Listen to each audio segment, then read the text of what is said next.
কে কে কে ওখানে? কে ওখানে? কে ওখানে?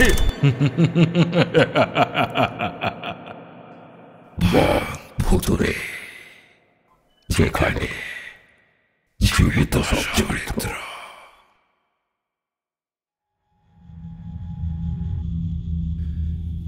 পশ্চিমবঙ্গের নদিয়ার শেষ প্রান্তে এক নিঃসঙ্গ গ্রাম, সোনাতলা।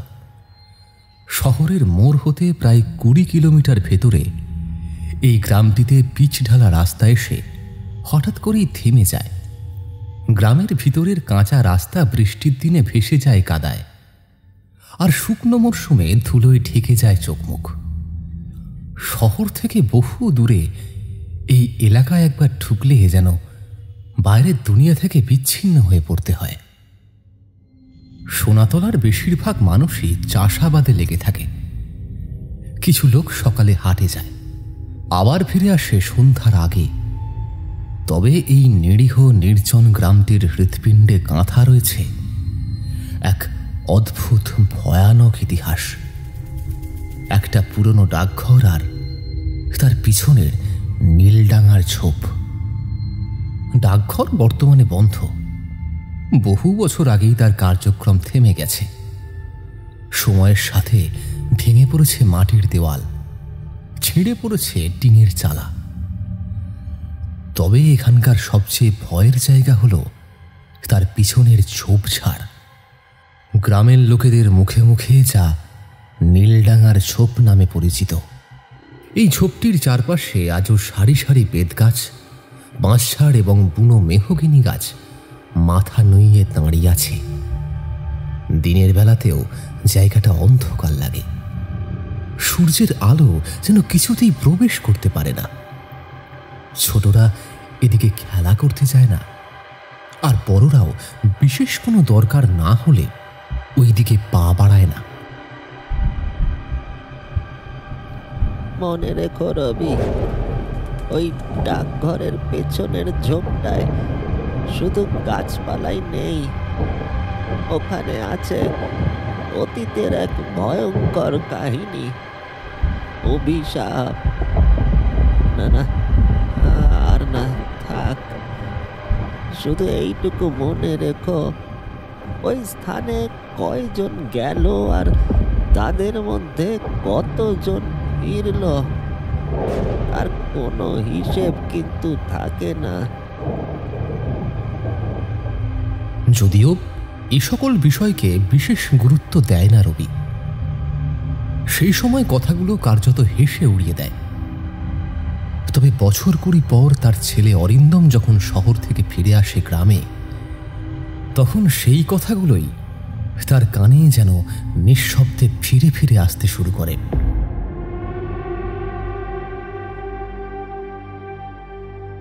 সত্যি, এই দুনিয়ায় কখন কি ঘটে বলা খুব মুশকিল। এবার আসা যাক অরিন্দমের কথায়। তা অরিন্দম হলো শহরের ছেলে, কলকাতার একটা আইটি কোম্পানিতে চাকরি করে। বাবার মৃত্যুর পর সে অফিস ছেড়ে ফিরে আসে পৈতৃক ভিটেতে। হয়তো কিছুদিন পরে ফের ফিরে যাবে শহরে। তবে পৈতৃক জায়গা বলে কথা, টান তো থাকবেই। অসুস্থতার সময় বাবাকে শহরে নিয়ে যাওয়ার ইচ্ছা প্রকাশ করলেও সে কথায় সায় দেয়নি তার বাবা। তারপর হঠাৎ করে একদিন খবর আসে বাবা আর নেই। গাঁয়ের এক পরিচিত আত্মীয়ের মারফত খবর পেতেই অফিসে ছুটি নিয়ে ছুটে আসে অরিন্দম। অবশ্য সোনাতলার ইতিহাস সম্পর্কে বিশেষ অবগত নয় সে। এর কারণ হলো ছোটবেলায় উচ্চশিক্ষার স্বার্থে শহরে মামার বাড়ির উদ্দেশ্যে পাড়ি দেয় সে। এরপর গ্রীষ্মের ছুটিতে 2-1 বার গ্রামে আসা ছাড়া আর তেমন কোনো সম্পর্ক ছিল না তার গ্রামের সঙ্গে। গ্রামে তাদের পুরাতন বাড়িটা বড় হলেও জরাজীর্ণ হয়ে ঠেকেছে। দালানের স্থানে স্থানে সবুজ শ্যাওলা জমেছে, কাঠের দরজায় ধরেছে চিড়, আর জানলা কপাটগুলো ভাঙা। রবিবাবুর মৃত্যুর পর মাঝের কয়েকটা দিন দেখাশোনা করার কেউ না থাকায় মাকড়সার জালে জড়ানো ঘরগুলোর মধ্যে বিরাজ করছে একটা অদ্ভুত ঠান্ডা ভাব। প্রথম দুদিন অরিন্দম একা থাকলেও তারপরে তার পুরনো এক বন্ধু তুহিন এসে তার সঙ্গে থাকতে শুরু করে। তুহিন সৎ এবং সাহসী ছেলে। গ্রামের কুসংস্কারে সে বিশ্বাস করে না।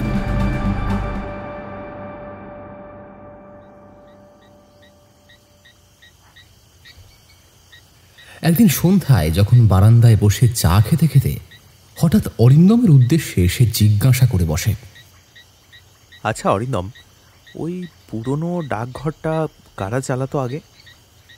জানি না রে ঠিক। বাবাকে একবার বলতে শুনেছিলাম যে আগেকার দিনে নাকি এখানেই সব চিঠিপত্র আসতো। তারপরে একদিন এক ভয়ানক কাণ্ড ঘটে সেখানে। আচ্ছা, কি কাণ্ড? শোনা যায় এক মহিলা নাকি সেখানে আত্মহত্যা করেছিল। তারপরেই বন্ধ হয়ে যায় ওই ডাকঘরটি। কিন্তু এরপর কি হয় তা সঠিক বলতে পারবো না। কি বলিস, আত্মহত্যা? ডাকঘরে আত্মহত্যা করার কারণ কি? কেউ কি এই বিষয়ে কিছুই জানে না? সম্ভবত জানে, কিন্তু আমি তো ওই গ্রাম সম্পর্কে তেমন কিছুই জানি না। যতটা শুনেছি বাবার মুখে শুনেছি। তাহলে তো তোর ভূতের গল্প তৈরি হয়েই গেল ভাই। জানিসই তো, ডাকঘর মানেই এক বিশেষ ধরনের রহস্য। অরিন্দম অবশ্য বিশেষ কিছু না বলে চুপ করেই রইল। এই কয়েকটা দিন ধরেই অরিন্দমের মনে হচ্ছে রাত বাড়ার সঙ্গে সঙ্গে গ্রামে কিছু একটা পরিবর্তন ঘটছে। তবে সেটা কি তা যেন কিছুতেই সে বুঝতে পারছে না। ওই যে কথায় আছে, যেখানে বাঘের ভয় সেখানেই সন্ধ্যা হয়। সেই দিন রাতেই ঘটল একটা অস্বাভাবিক ঘটনা।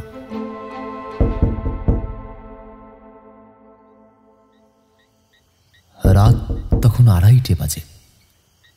হঠাৎ করেই ঘুমটা ভেঙে যায় অরিন্দমের। তার মনে হয় জানলায় ধীরে ধীরে কি যেন টোকা দিয়ে চলেছে। আর সেই দিকে লক্ষ্য করতেই শোনা যায় এক মৃদু খসখসে শব্দ।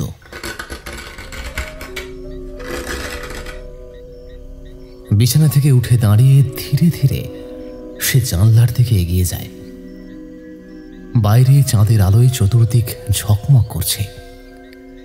সেই আলোয় সে লক্ষ্য করে, কিন্তু অবাক করার বিষয় হলো এই, জানলার ওপারে কিছুই নেই।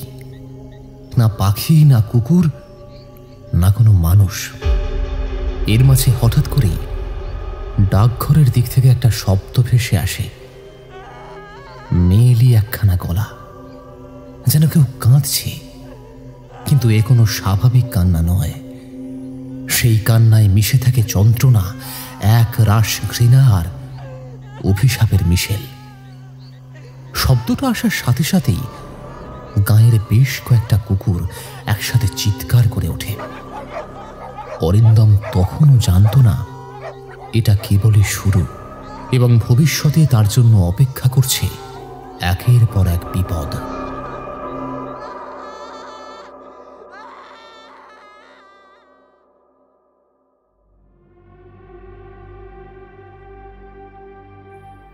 সোনাতলার পরিবেশে অরিন্দম ধীরে ধীরে অভ্যস্ত হয়ে উঠছে।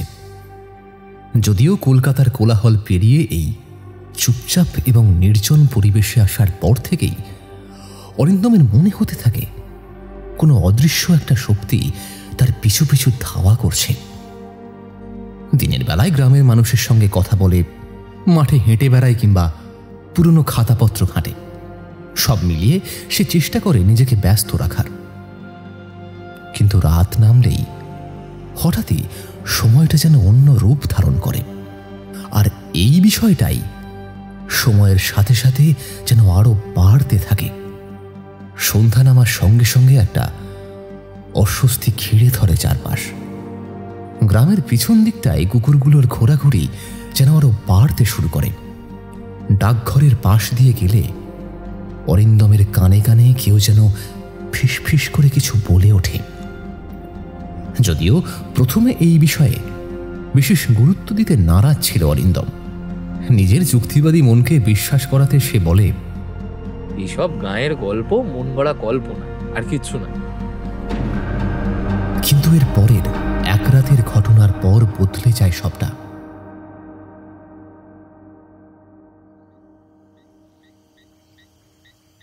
রাত তখন প্রায় 1:30। তুহিন ঘুমিয়ে পড়েছে। অরিন্দম বিছানায় শুয়ে বই পড়ছিল। হঠাৎই একটা শব্দে চমকে উঠল সে। 3 বার স্পষ্ট করে জানলায় কেউ যেন টোকা মারল। গত রাতের মতোই ফির উঠে জানলার কাছে গেল অরিন্দম। জানলার কাঁচ ছিল ঝাপসা, আর সেই ঝাপসা কাচের মধ্যেই দেখা গেল একটা অস্পষ্ট ছায়া। কেউ যেন অপর প্রান্তে দাঁড়িয়ে রয়েছে। অরিন্দম জোর করে খুলে দেয় জানলাটা, অথচ বাইরে ফের একবার কারোরই দেখা পায় না সে। তবুও অরিন্দমের মনে হতে থাকে কোথাও যেন কেউ আছে। তার আভাস মেলে, কিন্তু চোখে দেখা যায় না। জানলা বন্ধ করতে যায় অরিন্দম, কিন্তু ঠিক সেই মুহূর্তে ডাকঘরের দিক থেকে ভেসে আসে এক অদ্ভুত হাসি, একটা মেয়েলি কণ্ঠের হাসি।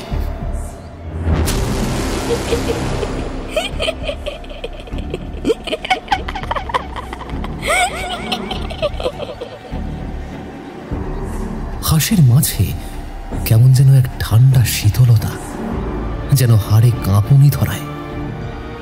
মাথাটা কেমন যেন ঝিমঝিম করতে থাকে অরিন্দমের। জানলা বন্ধ করে ফিরে আসে সে। বিছানায় শুয়ে পড়লেও ঘুম আসে না তার। জানলার ছায়াটা মনে পড়ে বারবার, আর অরিন্দম সেই দিকে তাকিয়ে একটা চিন্তাই করতে থাকে, কেন ওই ডাকঘরের পাশেই সব ঘটছে।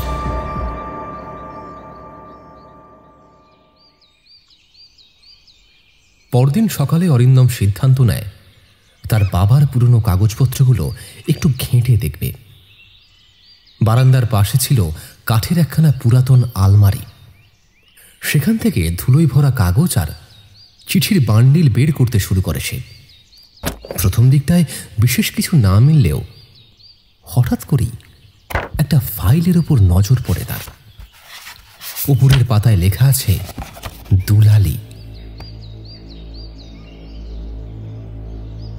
ফাইলটা খুলতেই অরিন্দম দেখে একগুচ্ছ হাতের লেখা, গ্রামের এক পঞ্চায়েত সদস্যর সই আর লেখা কিছু নোটস, যার মধ্যে ছিল দুলালি দেবী, বয়স আনুমানিক 25, বিধবা, 1986 সালের মে মাসে গলায় দড়ি দিয়ে আত্মহত্যা করে ডাকঘরের পেছনের ঝোপে। মৃত্যুর কিছুদিন আগে সে অভিযোগ করে গ্রামের এক প্রভাবশালী ব্যক্তি তার প্রতি অবিচার করেন। মামলা চলাকালীনই দুলালি নিখোঁজ হয়, তারপরে তার মৃতদেহ মেলে ঝোপে। ফাইলটা পড়া শেষ হতেই অরিন্দমের বুকটা ভারী হয়ে আসে। ওর এই কথাটা কিছুতেই মাথায় ঢুকছে না যে এই কাগজগুলো হঠাৎ করেই তার বাবার কাছে কোথা থেকে এলো। তিনি তো এ বিষয়ে ওকে কিছু বলেননি কোনোদিন। এসব বিষয়ে ভাবতে থাকে অরিন্দম। গত রাতের তুহিনকে সব ঘটে যাওয়া ঘটনাগুলো খুলে বলে সেও বন্ধুর সাথে ফাইল খুঁজতে ব্যস্ত হয়। একসময় তুহিন বলে ওঠে, তুই কি বুঝতে পারছিস কিছু? এই দুলালির সঙ্গে এই অদ্ভুত ঘটনার কিছু না কিছু যোগ আছে, আর তোর বাবা সেটা জানতেন। সেই কারণেই এই জিনিসগুলো তিনি এখানে যত্ন করে রেখে দিয়েছিলেন। কিন্তু এখন বিষয় হলো কিসের যোগ। আচ্ছা, তুই কি কিছুই জানতিস না? সত্যি বলতে বাবা তো কখনো কিছু জানায়নি, ফলে তবে এই রহস্যের উদ্ঘাটন আমাদের করতেই হবে। কিন্তু কিছুক্ষণ চুপ থাকার পর মাথা নাড়ে তুহিন। অপর প্রান্তে অরিন্দম ভাবে একবার কারোর সঙ্গে একটা কথা বলা দরকার, এমন কেউ যে এইসব অদ্ভুত বিষয়ে জানে। এমন সময় তার মনে পড়ে কয়েকদিন আগে এক বৃদ্ধের বলা কথাগুলো।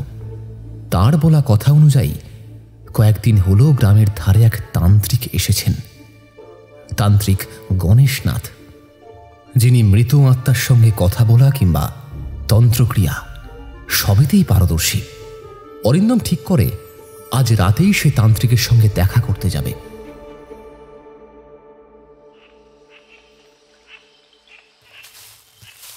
তখন রাত 10টা। তুহিন ঘুমিয়ে গেছে। সেই সুযোগে গামছা মাথায় জড়িয়ে বাইরের পথে বেরোই অরিন্দম। আসলে তুহিনকে সে বিপদে ফেলতে চায় না। অরিন্দম বেশ খানিকক্ষণ হেঁটে চলে।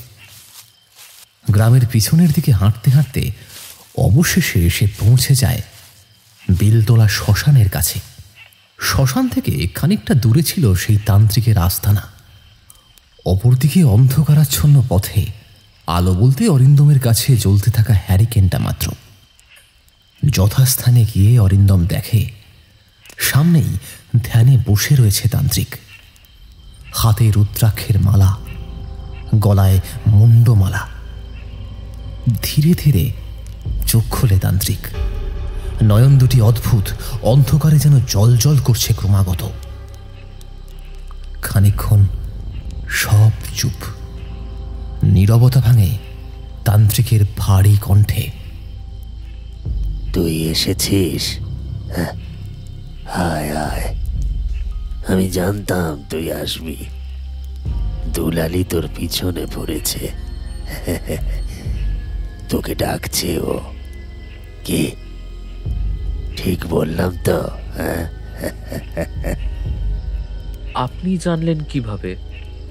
যদিও কথাখানা ভুল নয়, কিছু একটা রহস্যজনক তো নিশ্চয়ই, কিন্তু সে যে দুলালি সেটা।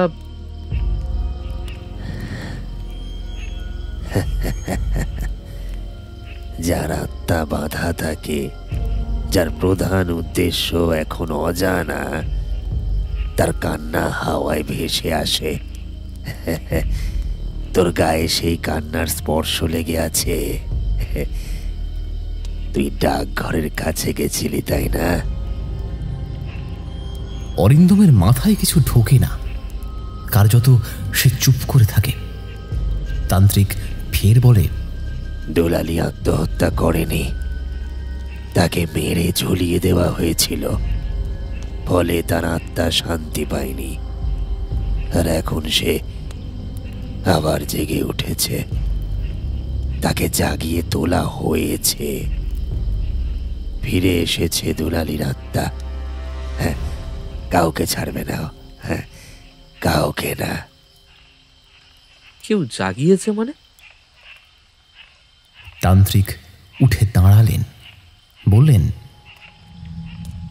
এই গ্রামে আবার কেউ তন্ত্রে যোগ দিয়েছে, এবং সে চায় দুলালির আত্মাকে দিয়ে শক্তি লাভ করতে। পূর্ণিমা আসছে, আর মাত্র কয়েকটা রাত বাকি। এরপর যা ঘটবে তা কিন্তু মোটেও ভালো হবে না।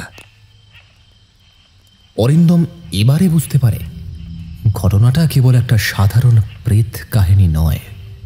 অন্ধকার তন্ত্র নেমে সেখানে। আর দুলালি বর্তমানে সে কেবল ভূত নয়, বরং আরো বড় কিছু। অপরদিকে তান্ত্রিক গণেশনাথের গলায় মিশে থাকে এক রহস্যময় আতঙ্ক। গায়ে কাঁটা দিয়ে ওঠে অরিন্দমের। যদিও তার কথায় ছিল না কোনো ভয় দেখানোর চেষ্টা, বরং সেখানে ধরা পড়ে সতর্ক বার্তা।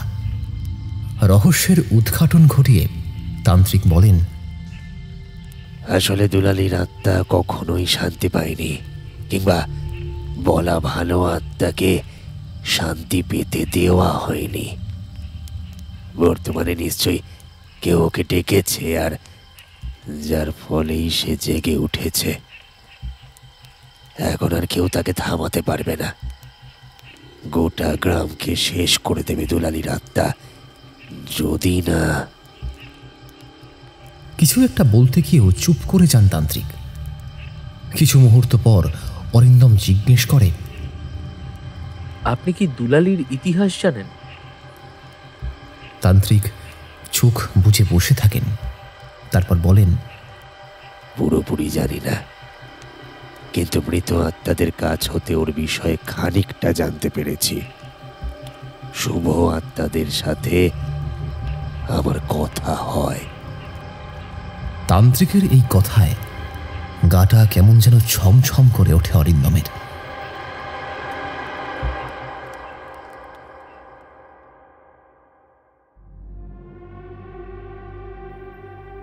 পরদিন সকালে তুহিনকে সবটা খুলে বলে অরিন্দম। প্রথমে কিছুটা অভিমান করলেও পরে অবশ্য পরিস্থিতির গুরুত্ব বুঝে কিছু বলে না সে। তারপর দুই বন্ধু মিলে স্থির করে দুলালী সম্পর্কে গ্রামের 3 প্রবীণ লোকের সঙ্গে কথা বলবে। এখানে বলে রাখা ভালো, গ্রামের এই 3 প্রবীণ মোড়ল সকল ইতিহাস সম্পর্কে অবগত, ফলে তাদের নিকটেই সেই সকল উত্তর পাওয়া যাবে সেটা বুঝেছিল অরিন্দম এবং তুহিন। গ্রামের এই প্রবীণ 3 নাগরিকের পরিচয় হল প্রথমে কানাই মণ্ডল, যিনি ছোটবেলায় দুলালীকে দেখেন। শুধু তাই নয়, দুলালী সম্পর্কে আরো অনেক তথ্য জানেন এই কানাই মণ্ডল। দ্বিতীয় হরিদাস গোসাই, যিনি শ্মশান সংলগ্ন শিব মন্দিরের পূজারী। এবং তৃতীয় পঞ্চায়েতের পুরনো রক্ষাকারী গোপাল সরকার।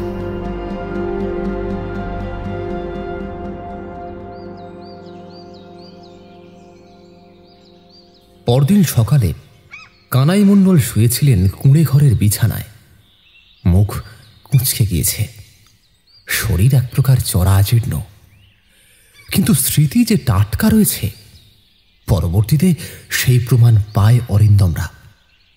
সেখানে পৌঁছেই অতীতের সকল বিষয় খুলে জানানোর পাশাপাশি দুলালীর বিষয়ে প্রশ্ন করে অরিন্দম। আচ্ছা দাদু, দুলালী কে ছিল? কি তার ইতিহাস?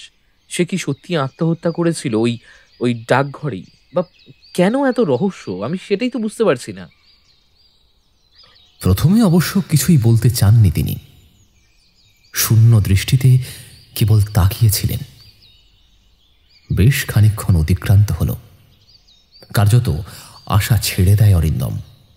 ঠিক সেই সময় খ্যাসখ্যাসে গলায় কানাইবাবু বলেন, দুলালী ছিল ওই নরম মনের মেয়ে। বিধবা হয়েছিল তখন ওর বয়স কেবল 18 বছর। তারপর থেকেই ওর পেছনে লাগলো ওই গ্রামের কিছু পুরুষ, বিশেষ করে ওই মহিম চক্রবর্তী, সেই সময়ের জমিদারের রক্ত বইত গায়ে।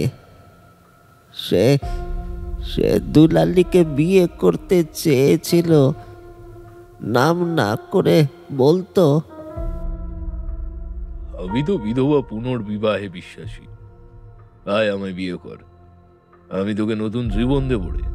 কিন্তু এসবের পরেও দুলালী রাজি হয় না কিছুতেই। তারপর একদিন, বলুন, দয়া করে বলুন। তারপর একদিন দুপুরে দুলালী নিখোঁজ হয়ে যায়। কোথায় যায় কিংবা কি কারণ কেউ জানে না। এরপর সন্ধ্যাবেলায় হঠাৎ শোনা যায় যে ডাকঘরের পিছনে ঝুলছে দুলালীর দেহ। মুখটা কেমন একটা হয়ে গিয়েছিল, ছিঁড়ে যাওয়া শাড়ি, জিভ বেরিয়ে। সে কি ভয়ঙ্কর দৃশ্য! চোখগুলোর মধ্যে ছিল অনেক না বলা কথা, যেন ওই মরার পরেও কিছু একটা বলতে চাইছিল সে। আর কিছু এমন ছিল যা স্বাভাবিক নয় কিংবা সাধারণ দৃষ্টিতে হতবাক করে, তাই তো? হ্যাঁ, তার শরীরের কিছু অংশ ছিল আঁচড়ানো। নখ দিয়ে যেন কেউ দেখলে মনে হয় যেন বাঁচার শেষ চেষ্টা করেছিল সে, কিন্তু পারেনি। যদিও এরপর সেটিকে আত্মহত্যা বলেই চালিয়ে দেওয়া হয়, কিন্তু আমার এটিকে আত্মহত্যা বলে মনে হয়নি। সেদিনও হয়নি, আর আজও হয় না। এইটুকু শুনে উঠে পড়ল অরিন্দম। পরের গন্তব্য হরিপদ গোসাইয়ের বাড়ি। সেখানে গিয়ে প্রথমে অবশ্য পূজারীর দেখা মেলে না। বেশ কিছুক্ষণ সময় অপেক্ষা করার পরে তিনি আসেন। অরিন্দমের কাছে সম্পূর্ণ ঘটনার বিবরণ শুনে তিনি বলতে শুরু করেন, মৃত্যুর রাতে আমি শ্মশানেই ছিলাম। বৃষ্টির রাত ছিল, চারপাশ হতে আচমকাই ওঠে ঝড়। আমরা তখন একটা দাহের কাজ করছিলাম। হঠাৎ একটা চিৎকার শুনি, ডাক ঘরের দিক থেকে। দৌড়ে গিয়ে দেখি কয়েকজন ছেলে ঝোপের ধারে কার্যত হামাগুড়ি দিচ্ছে। কম্পমান গলায় তারা বলে যে এক সাদা শাড়ি পরা মেয়েকে ওই গাছে উঠতে দেখেছে তারা। গাছের ওপর দাঁড়িয়ে ছেলেগুলোর দিকেই সে নাকি তাকিয়েছিল। আপনি কি দেখেছিলেন? না, কিন্তু সেই রাতে একটা জিনিস আমি লক্ষ্য করি। পুরানো শিব মূর্তির কপালে রক্তের দাগ। কে বা কারা করলো তা জানি না, তবে দুলালির মৃত্যু আর এসব ঘটনা কোনোটাই কিন্তু স্বাভাবিক ছিল না। আর বিশেষ কিছু মনে পড়ে না পূজারীর। সেখান থেকে বেরিয়ে গোপাল সরকারের বাড়ির উদ্দেশ্যে রওনা দেয় ওরা। গোপালবাবুর চোখে মুখেও যেন ভয়ের ছাপ লক্ষ্য করে অরিন্দম। দুলালির কথা শুনে ঠকঠক করে এক গ্লাস জল খেয়ে নেন তিনি এবং তারপরে গোম মেরে বসে থাকেন। কয়েক মিনিট পরে ধরা গলায় তিনি বলেন, দুলালির মৃত্যু ঘটনা এক প্রকার বন্ধ করে দেওয়া হয়, কারণ এলাকার এক প্রভাবশালী মানুষ তখন পঞ্চায়েত চালাতেন, আর ওই মৃত্যু ঘটনায় তার ছেলের নামই বারবার উঠে আসতে থাকে। ব্যাস, আর কি, মুছে ফেলা হলো সব। এমনকি বেশ কিছু রিপোর্টও। আপনার ধারণা কি? আমার মনে হয় দুলালি আত্মহত্যা করেনি, তাকে মেরে ফেলা হয়েছিল। কিন্তু গ্রামে এই বিষয়ে আর কেউ কোনোদিন কোনো কথা বলেনি।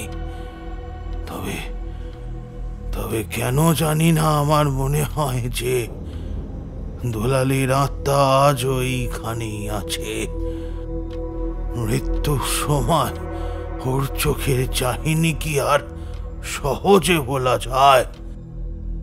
আচ্ছা, দুলালির মৃত্যু তো অস্বাভাবিক, তো পুলিশ কোনো তদন্ত করেনি? তার মৃত্যুর পর দিনই আমি আরো দুজন মিলে গিয়েছিলাম থানায়, কি কারণে এই ঘটনাটা ঘটেছে তা জানতে। কিন্তু ততক্ষণে যা ধামা চাপা দেবার তা দেওয়া হয়ে গেছে। তবে এরপর একদিন ডাকঘরের দিকটায় দেখা একখান দৃশ্য ভাবলেই যেন গায়ে কাঁটা দিয়ে ওঠে। ওই ঘটনা দুদিন পর এক সন্ধ্যেতে ওই ডাকঘরের পাশ দিয়ে যেতে যেতে দেখি ঝোপের মধ্যে যেন কিছু একটা নড়ছে। তা সেই দৃশ্য দেখে আমি দাঁড়িয়ে পড়ি এবং আচমকাই লক্ষ্য করি একটা মেয়ে। না না, সে কোনো রক্ত মাংসের মানুষ নয়। চোখ বড় বড় করে তাকিয়েছিল আমার দিকে। চোখের মধ্যে ছিল আগুনের লেলিহান শিখা, সাদা শাড়ি আর পা উল্টো করা।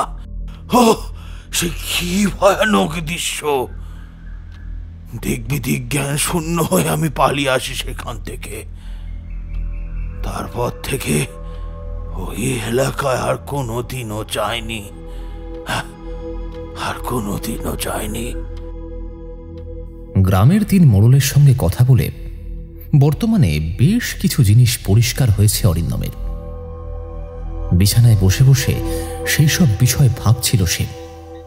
হঠাৎ করেই তুহিন বলে ওঠে, আচ্ছা, তোর বাবা কি এইসব জানতেন? হয়তো, না হলে দুলালির ফাইল উনি ঘরে রাখতেন না। হ্যাঁ, সেটা ঠিক, তবে আমাদের এই বিষয়ে আরও খোঁজখবর নিতে হবে। অরিন্দম আর তুহিন কথা বলছিল।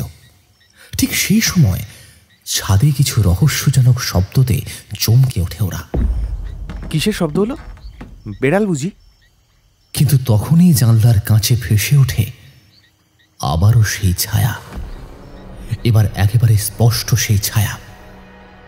একজন মহিলা, সাদা শাড়ি, ভিজে চুলে, কপালের ওপরটা ঢাকা। মুখ দেখা যাচ্ছে না, কিন্তু পা দুটো তার উল্টো। দুলালি। আচমকাই এই দৃশ্য দেখে ভয় পেয়ে পিছিয়ে যায় দুজনেই।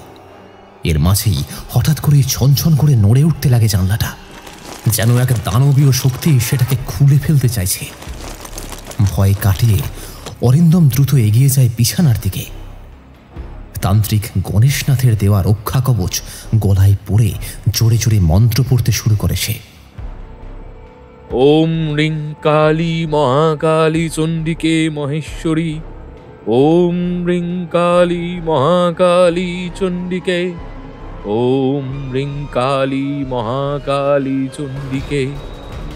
রক্ষা করো মা, রক্ষা করো। বেশ অনেকবার মন্ত্র পড়ার পর চারপাশ শান্ত হয়ে যায়।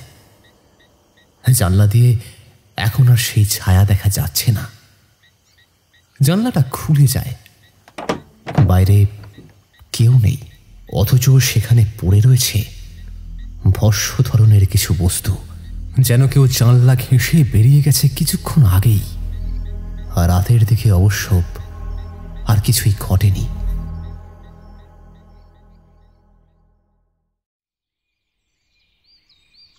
পরের দিন সকাল হতেই তান্ত্রিকের কাছে ছুটে গিয়ে সব ঘটনা বলে অরিন্দম।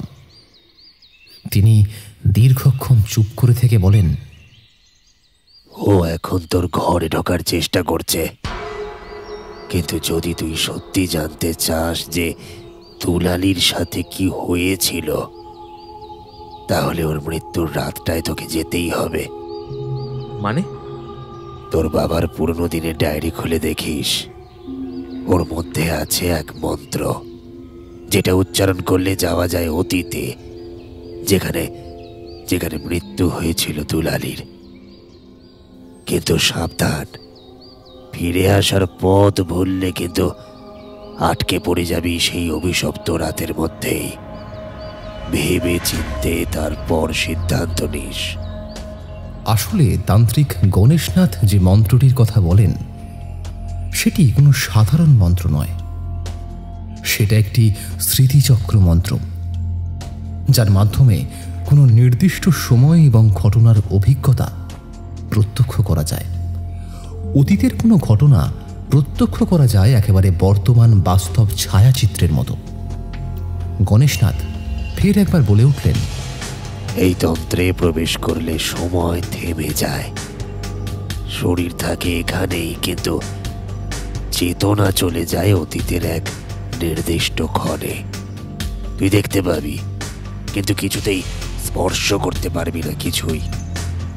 অতীতের সেই ক্ষণে তোর হাতে কিছু থাকবে না। ও হ্যাঁ, আর একটা কথা, তুই শুধুমাত্র একবারই যেতে পারবি সেখানে। আর বিন্দু মাত্র ভুল করলে আর ফেরা হবে না, আটকে পড়ে থাকবি ওই অতীতেই। অরিন্দম কেবল একবার মাথা নাড়ল। আজ রাতেই তাহলে বসতে হবে এই কার্যে। তুই নিজে প্রস্তুত তো? হ্যাঁ, আমি অতীতে যাব, সেই দিন কি হয়েছিল সেটা জানার জন্য, আর সেটা জানাটা দরকার।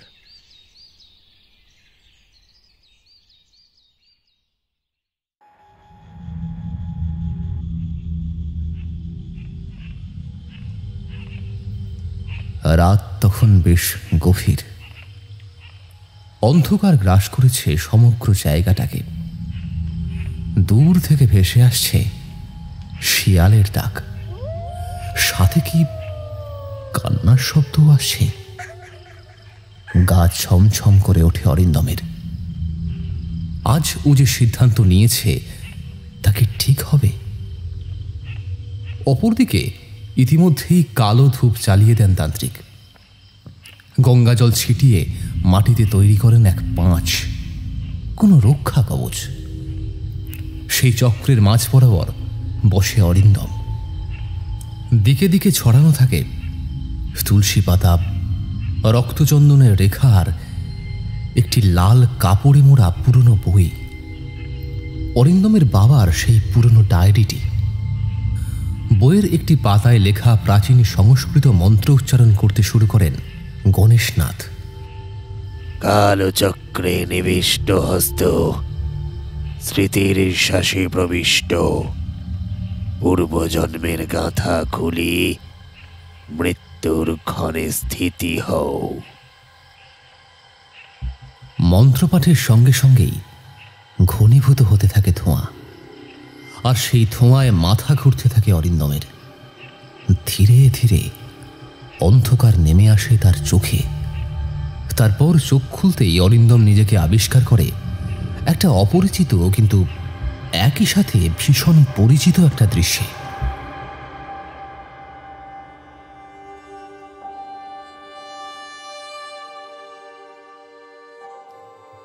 সোনাতলি গ্রামের রাস্তা, তবে আশেপাশে পুরনো পোশাক পরা লোকজন। অতীতের কোনো দৃশ্যপট বুঝি, ভাবে অরিন্দম। একটা গরুর গাড়ি চলে যায় সামনে দিয়ে, পাটের চাষে ভরপুর জমি। মনে মনে অরিন্দম বলে ওঠে, তাহলে এটাই সেই দিন যখন মৃত্যু হয় দুলালির। ডাকঘরের দিকে তাকাতেই সে লক্ষ্য করে সাদা শাড়ি পরিহিত এক তরুণী ধীরে ধীরে ঢুকছে পিছনের ঝোপের দিকে। তবে কি এটাই দুলালি? মেয়েটির পিছন পিছন হাঁটতে লাগলো অরিন্দম, যদিও জানত যে কিছুই বদলাতে পারবে না সে। তবুও এক অদম্য ইচ্ছাশক্তির বশে সেদিকে পা বাড়ায় অরিন্দম।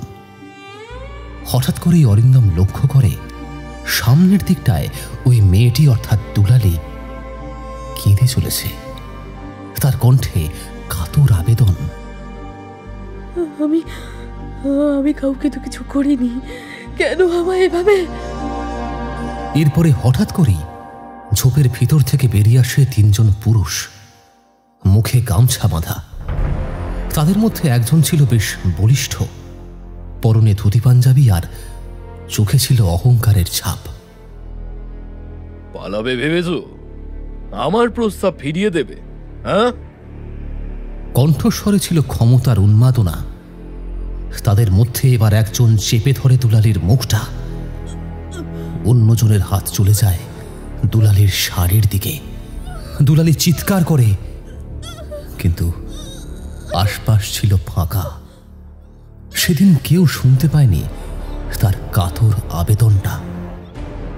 অরিন্দম এবার চিৎকার করে ওঠে, থামো থামো, ওকে ওকে ছেড়ে দাও, কি করছো কি তোমরা?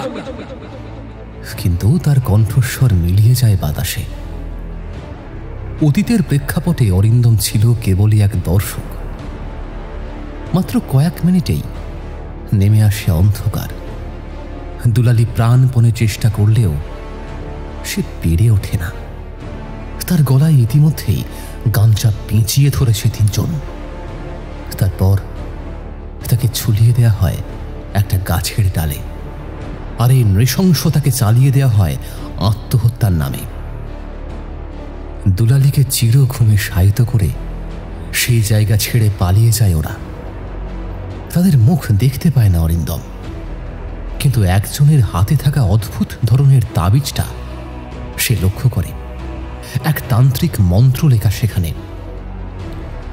তাদের চলে যাওয়ার পরেই হঠাৎ করেই একটা ঠান্ডা বাতাস বয়ে গেল সেই এলাকাটা দিয়ে। গাছের পাতা নড়ে ওঠে, যেন অস্বাভাবিক কিছু ঘটে চলেছে। ঝোপের ঠিক পাশে হঠাৎ করেই দেখা যায় একটা আগুনের শিখা। অরিন্দম দেখে ঝুলন্ত দুলালির দেহ থেকে ধোঁয়া জাতীয় কিছু একটা বেরিয়ে আসে, আর সেটা চলে যাচ্ছে মাটির দিকে। ধীরে ধীরে তা নেমে যাচ্ছে আরো গভীরে। হঠাৎ করেই অন্ধকার নেমে আসে, চারপাশে ওঠে ঝড়। ঝোপ হতে আগুনের মতো আলো বেরিয়ে এসে ছুঁয়ে ফেলে অরিন্দমকে। তারপরেই চেতনা হারায় সে। এরপর কি হয়েছিল কিছুই তার মনে নেই। চোখ খুলতেই অরিন্দম দেখে বর্তমানে সে শুয়ে আছে তান্ত্রিক গণেশনাথের রক্ষাচক্রের মধ্যে। চারিদিকে ধূপের ধোঁয়া, কপালে জলের ছিটে, আর তার পাশে দাঁড়িয়ে আছে তুহিন। তুই ঠিক আছিস? অরিন্দম কিছুক্ষণ চুপ করে থেকে বলে, আমি দেখেছি, সব দেখেছি আমি।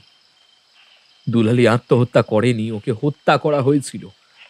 আর ওকে যারা মেরেছিল তাদের মধ্যে তান্ত্রিক যোগ রয়েছে কারোর সঙ্গে, এইটা আমি নিশ্চিত। অতীতের দেখা সব ঘটনাই খুলে জানায় সে।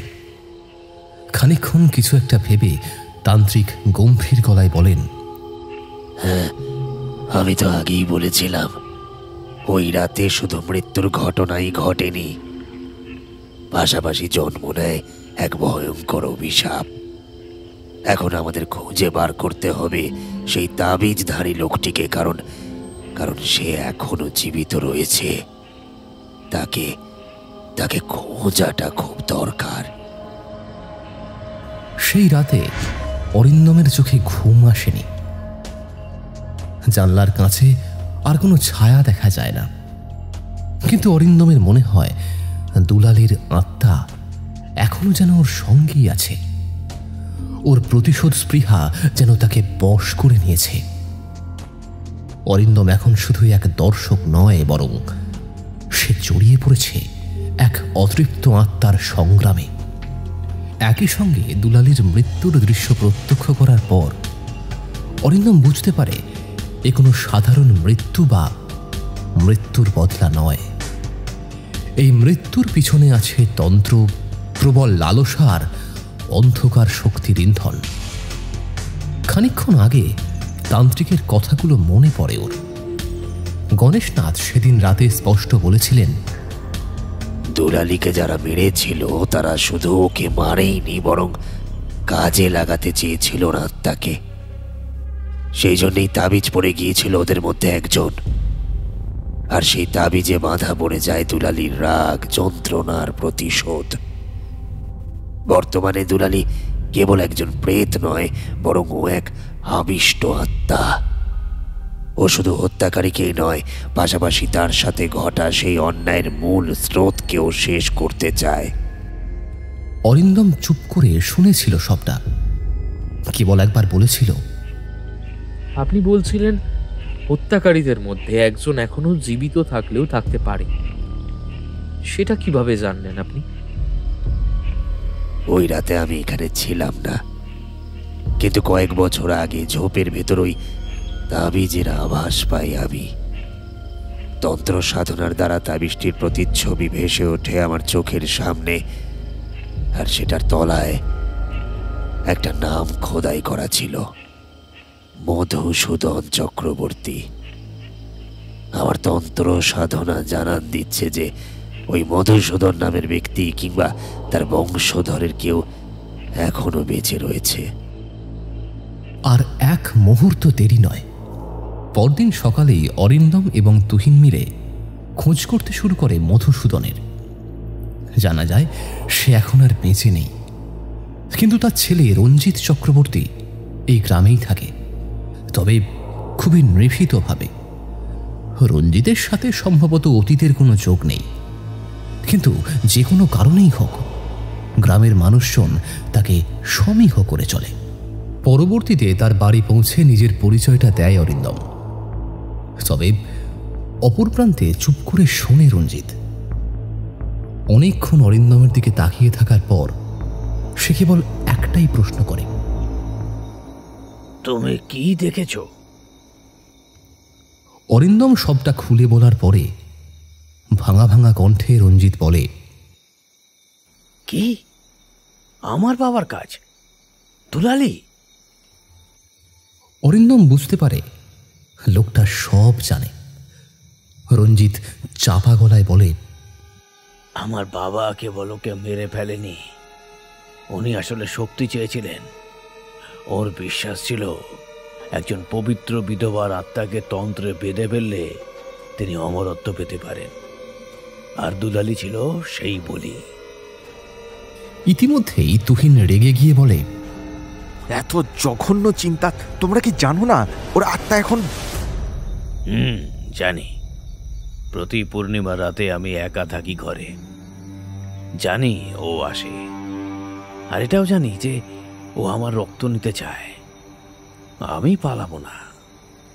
যদি আমাকেও নিতে চায় নিক। তোমার কাছে কি সেই তাবিজ আছে?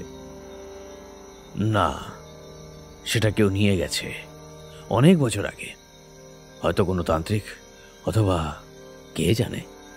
কিন্তু সেই দিন দূরে নেই যেদিন দুলালির ক্রোধ সর্বনাশ ডেকে আনবে, ছাড়খাড় করবে গোটা গ্রামকে। বাড়ি ফিরে এসে একবার বেরিয়ে পড়ে অরিন্দম। তান্ত্রিক গণেশনাথের সঙ্গে পুজোর উপকরণ কিনতে যায় পাশের হাটে। ফলে তুহিন একাই বসে থাকে বারান্দায়।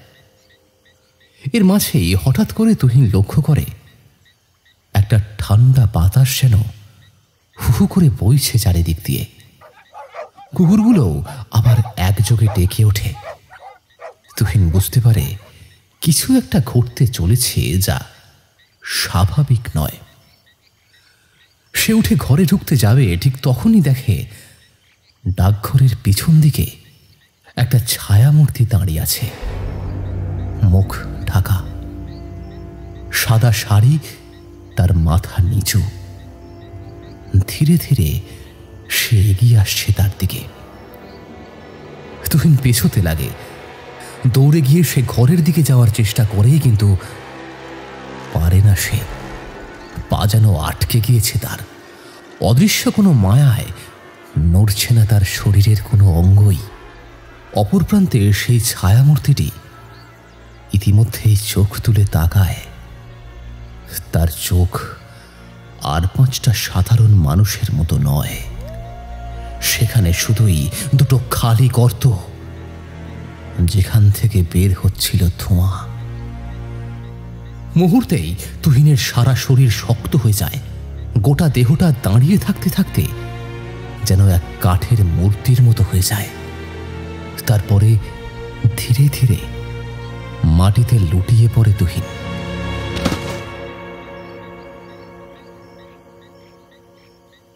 অরিন্দম ফিরে এসে তুহিনকে মাটিতে পড়ে থাকতে দেখে রীতিমতো ভয় পেয়ে যায়। শরীরে কোনো আঘাতের চিহ্ন নেই, কিন্তু তার চোখে মুখের মধ্যে রয়েছে অসম্ভব ধরনের ভয়। অরিন্দমের সঙ্গে ছিল গণেশনাথ তান্ত্রিক। তৎক্ষণাৎ এগিয়ে এসে সে নিজের তাবিজটা খুলে তুহিনের কপালে ছোঁয়ায়। কিছুক্ষণ সব চুপ। ধীরে ধীরে চোখ খোলে তুহিন, কিন্তু মুখ দিয়ে শুধু বেরিয়ে আসে একটাই বাক্য, সাদা ছায়া এসে খানে খানে বলল। তুই কেন এখানে আছিস? তুহিন এখন আত্মার স্পর্শে আক্রান্ত। দুলালি তাকে আঘাত করেনি, কিন্তু হুঁশিয়ারি দিয়েছে। আসলে অরিন্দম আর তুহিন একসাথে থাকুক, এটা দুলালি চায় না। অরিন্দম নিশ্চুপ।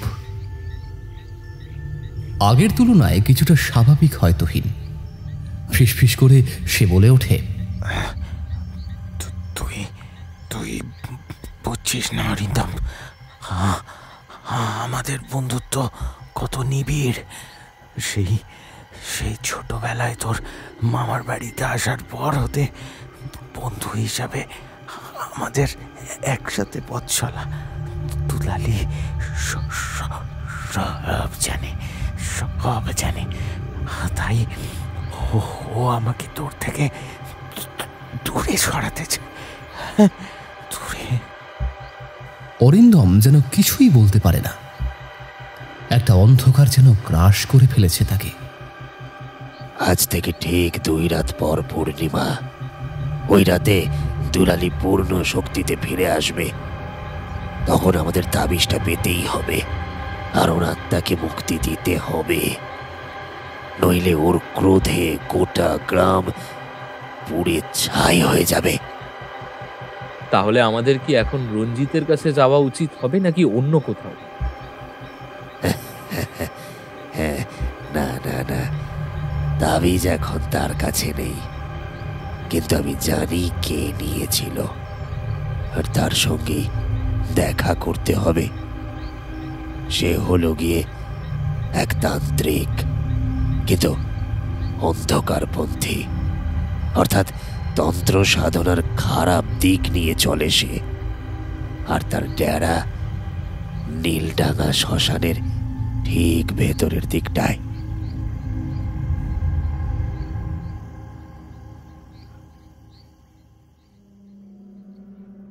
অন্যদিকে তুহিনের মুখে দুলালির সেই আভাস, তুই কেন এখানে আছিস, এই প্রশ্নটা অরিন্দমকে কাঁপিয়ে দিয়েছিল।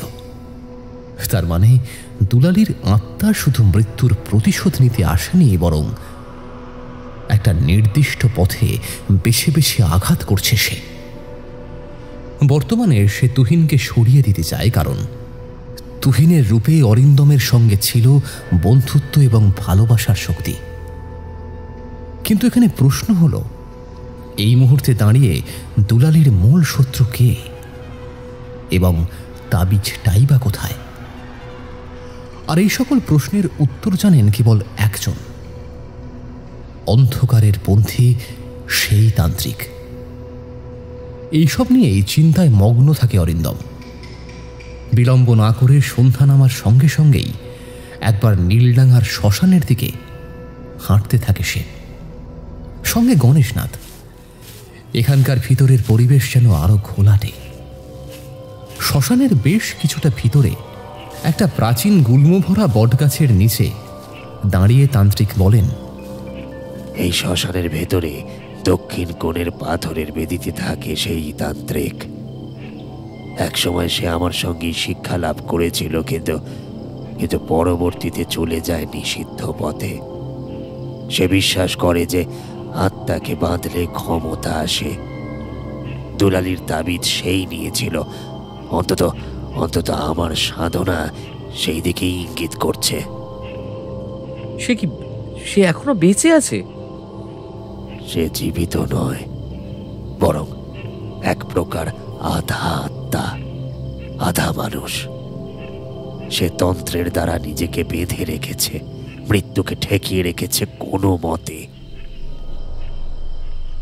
এ সকল কথোপকথনের মাঝে হঠাৎ করেই একটা চাপা গর্জন শোনা যায়। ঠান্ডা বাতাস বইতে শুরু করে চারি প্রান্তে। যদিও এ সকল বিষয়কে বিশেষ গুরুত্ব না দিয়ে সামনে এগোতে থাকে ওরা। বর্তমানে তান্ত্রিক কৌশিকের ডেরায় প্রবেশ করে অরিন্দম এবং গণেশনাথ। জঙ্গলের দক্ষিণ কোণে একটা পাথরের বেদি, চারপাশে ছড়ানো কঙ্কাল, জ্বলন্ত ধূপ, মানুষের চুল এবং হাড়ের মালা।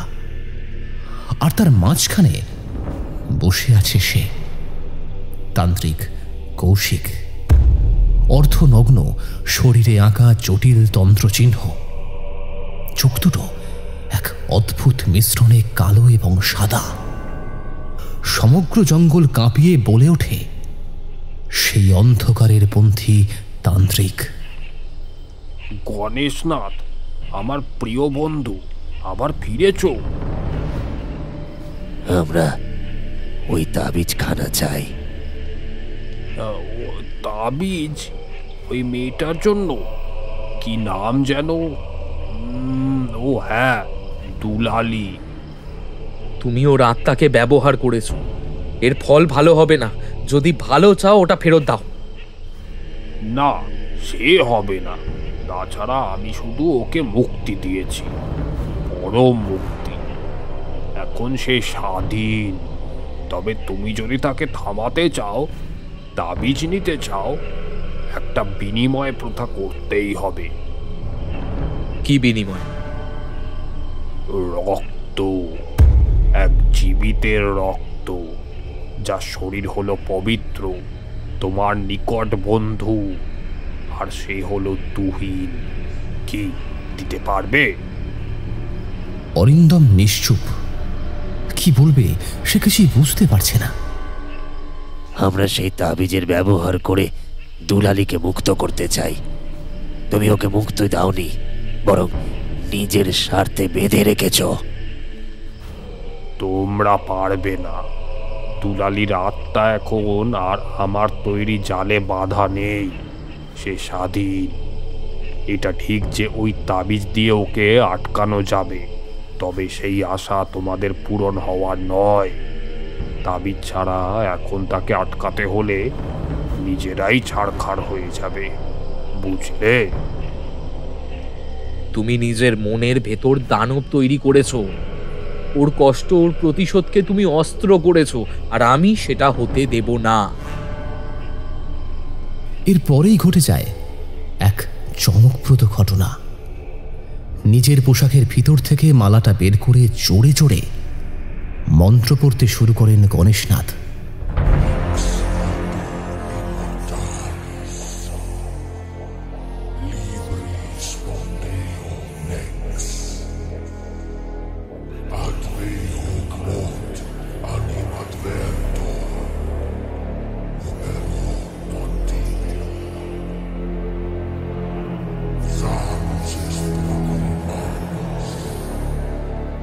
মুহূর্তেই নীল আভায় ঢেকে যায় সমগ্র জঙ্গল। চোখ বুজে আসে অরিন্দমের। কতক্ষণ সেই মন্ত্রপাঠ চলে বোঝা যায় না, তবে চোখ খুলতেই সে দেখে সামনের প্রান্তে লুটিয়ে পড়েছে কৌশিক। যেন এক অদৃশ্য বন্ধনে আবদ্ধ হয়েছে সে। গণেশনাথ ধীর শব্দে বলে ওঠেন, মন্ত্রের মায়ায় বেঁধে দিয়েছি ওকে, তবে আমাদের হাতে আর বেশি সময় নেই। শীঘ্রই তাবিজটি খুঁজে বের করতে হবে আমাদের। যেমন বলা তেমন কাজ। চারপাশে খুঁজতে থাকে ওরা, আর অবশেষে পাথরের বেদির পিছন দিক থেকে উদ্ধার হয় সেটি। তাবিজটা ছিল রূপোর পাতায় মোড়া, আর তাতে খোদাই করা বেশ কিছু মন্ত্র। এই তাবিজ শুধুমাত্র বন্ধনের নয়, একই সঙ্গে মুক্তিরও প্রতীক। তাবিজটি নিয়ে ফেরত আসার পরিকল্পনা করে অরিন্দম এবং গণেশনাথ। কিন্তু ঠিক তখনই হঠাৎ করে স্তব্ধ হয়ে যায় চারপাশ।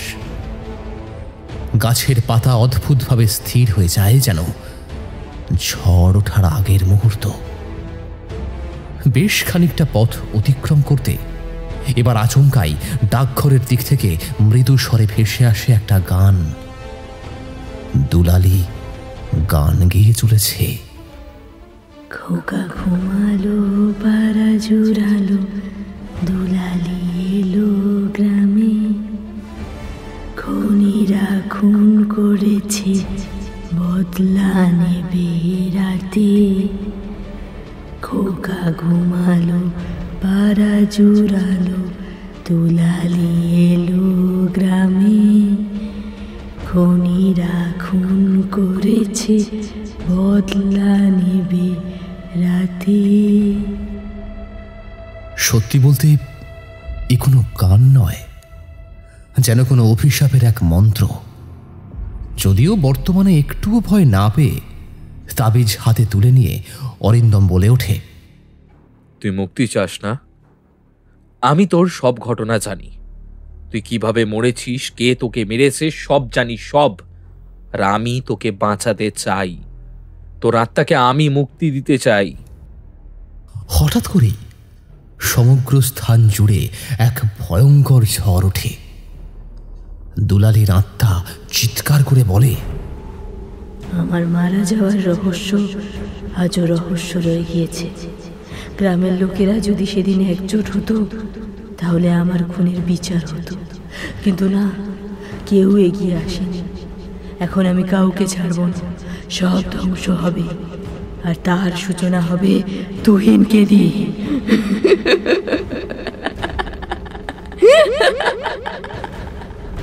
এই বলে ক্রূর হাসি হাসতে থাকে সে। অপরদিকে দ্রুত মন্ত্র পড়ে সেই তাবিজটা অরিন্দমের গলায় পরিয়ে দেয় তান্ত্রিক গণেশনাথ। অরিন্দম জানত যতক্ষণ তাবিজ তার সঙ্গে রয়েছে ততক্ষণ কেউ তার ক্ষতি করতে পারবে না। আমাকে নিয়ে যা, কিন্তু তুহিনকে নয়। আমি দেখেছি, আমি সব জানি। গ্রামের মানুষদের মেরে কি পাবি তুই? হ্যাঁ, তোর আত্মার মুক্তি দরকার, আর সেটা কেবলমাত্র আমরাই পারবো। তোর সাথে যা হয়েছিল তার সঠিক বিচার হয়তো দেওয়া সম্ভব নয়, তবে যারা যারা এই ঘটনার সাথে যুক্ত ছিল তারা সকলেই মারা গিয়েছে। এখন গ্রামবাসীদের মেরে কি হবে? তোর আত্মা মুক্তি পাক, এটাই আমরা চাই। ধীরে ধীরে শান্ত হয় পরিবেশ, আর কোনো চিহ্ন পাওয়া যায় না দুলালির। ঠাকুরমশাই, এখন তাহলে দুলালির আত্মাকে মুক্তি দেওয়ার উপায়? দুলালি এখন শান্ত, কিন্তু চূড়ান্ত মুক্তি পাবে পূর্ণিমার রাতে। আর আমাদের তখনই করতে হবে সর্বশেষ তন্ত্রবিধান। মুক্তি দিতে হবে তার আত্মাকে।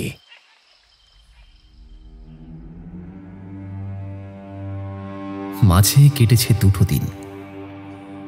এর মাঝে বিশেষ কোনো ঘটনা আর ঘটেনি। আজ সেই পূর্ণিমার রাত। গ্রামের আকাশে ধীরে ধীরে উঠেছে পূর্ণিমার চাঁদ। সমগ্র বাতাসে মেশানো এক ধরনের ধাতব গন্ধ, পোড়া কাষ্ঠ, ধূপ আর আত্মার আর্তনাদ। তান্ত্রিক গণেশনাথের একটি কথা বারবার মনে পড়ে অরিন্দমের। এই রাত আত্মার বিচারের রাত। এই রাতে আত্মা মুক্তও হতে পারে, আবার বাঁচতেও পারে ধ্বংসের পথ। আমরা কেবল মুক্তির পথ খুলে দিতে পারি, বাকি সব কিছু চয়ন তার। রাত তখন 10টা হবে। অরিন্দম, তুহিন এবং গণেশনাথ পৌঁছন নীলডাঙ্গার শ্মশানে। দক্ষিণ কোণে কৌশিক তান্ত্রিকের বেদির কিছুটা দূরে বানানো রয়েছে তান্ত্রিক রক্ষাচক্র। গোলাকার আঁকা 5টা তামার পাত, যার মাঝখানে রাখা হয়েছে রূপোর তাবিজটা। চারপাশে জ্বালানো রয়েছে 5টি প্রদীপ। প্রতিটা প্রদীপের তলে এক টুকরো তুলসী পাতা। গণেশনাথ তান্ত্রিক বলেন, অরিন্দম, এই তাবিজটা যখন আগুনে যাবে তখন সেই আত্মা মুক্তি পাবে। তবে মনে রাখবি, সে তখন সর্বশক্তিশালী রূপে থাকবে। ভয় পেলে চলবে না। অরিন্দম মাথা নাড়ায়। তুহিন পাশে দাঁড়িয়ে বলে ওঠে, তুই একা নোস, আমিও আছি তোর সাথে। ধীরে ধীরে পাঠ শুরু করলেন গণেশনাথ। অগ্নিরূপে আত্মনাশী, আত্মার অন্ধকার হরণকারী, দেহ আত্মা স্ফুলিঙ্গ, অন্তরে কর মুক্তি। হঠাৎ করে এক ঝটকায় বাতাস স্তব্ধ হয়ে গেল। আর ঠিক সেই মুহূর্তে চারপাশের মাটি থেকে উঠে আসে কুণ্ডলীকৃত ধোঁয়া। সেই ধোঁয়ার মাঝখান বরাবর দেখা যায় এক ছায়া। পরনে সাদা শাড়ি, ফ্যাকাশে মুখ, তার চোখ দুটো ছিল আগুনের মতো লাল। দুলালীন আত্মা বলে ওঠে, আমায় মুক্তি দিতে চাস, না অন্যদের মতো বেঁধে ফেলবি বন্ধনে? অরিন্দম ধীরে ধীরে এগিয়ে যায় তার দিকে। আমি তোর কষ্টটা নিজের চোখে দেখেছি। তুই মরতে চাসনি, তোকে মেরে ফেলা হয়েছিল। কিন্তু আজ আর কোনো ছলনা নয়। আজ তুই মুক্তি পাবি, তোর আত্মা মুক্তি পাবে। তুই প্রতিশোধ চাস, আমি বুঝি, কিন্তু তোর প্রতিশোধ কেবল গ্রামের মানুষদের কষ্ট দিবে রে। এতে কোনো লাভ হবে না। বেশ কিছু মুহূর্ত সব চুপ। কান্না মিশ্রিত গলায় দুলালী বলে ওঠে, আমার শরীর তো সেই কবেই শেষ। আমার আত্মা ছিল কেবল বাধা। নিজেদের স্বার্থে সবাই ব্যবহার করে আমায়। আমি শুধু চেয়েছিলাম শান্তি। কেউ শোনেনি, কেউ না, একবারও না। আমি শুনেছি। আমি চাই তুই শান্তি পাস। এই তাবিজটা আমি পুড়িয়ে ফেলব, তুই মুক্ত হবি। রাজি তো? সম্মতি জানায় দুলালী। এক মুহূর্ত সময় নষ্ট না করে রূপোর তাবিজটা আগুনে পুড়িয়ে ফেলে অরিন্দম। পুড়ে যায় তাবিজটা, লাল থেকে সাদা, আর তারপরে সেইখান থেকে রূপালী হয়ে উঠে আসে আগুন। জ্বলন্ত শিখার তাপে উত্তপ্ত হয়ে যায় জঙ্গল। দুলালীর আত্মা কাঁদতে কাঁদতে হাত বাড়িয়ে বলে,